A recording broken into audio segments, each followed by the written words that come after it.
你看火车站台呢又进了一列5500卡的峨眉，现在峨眉涨价了，在俄罗斯那边就涨了，而且一吨还没少涨。我现在呢就给大家分享一下子，今天新进这个一列峨眉5500卡的，现在卖多少钱一吨？看新进这一列峨眉，现在是推过来22节车皮，陆续往这推。这是5500卡的，现在峨眉涨价了，这几天没少涨，在那边总共涨了80块钱。今天进这一列55的，我现在呢就上车给大家看一下子，拍一下子这一列峨眉怎么样？这列峨眉呢是0到50的那个面眉，现在我就上车看一下。看看这火车皮啊，这是5500卡的0到50的，这是总共有22节车皮，马哈汽车。现在搁车上就这么直接卸接走呢，是810，这落地费用就高了。看5500卡的面门，峨眉面的0到50的。颗粒度也非常好，总共是这是往后总共22节车皮全是。现在这个搁车上接货，车板接货便宜。你看这火车太高了，我只是搁那个登上那个台阶上，只是登那个梯子上给大家拍了一下。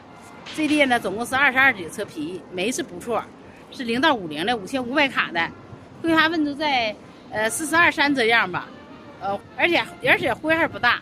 你看，刚才我看了一下，这个眉现在是涨价了，现在就是搁车皮上就是没落地的情况下，是810到820这样。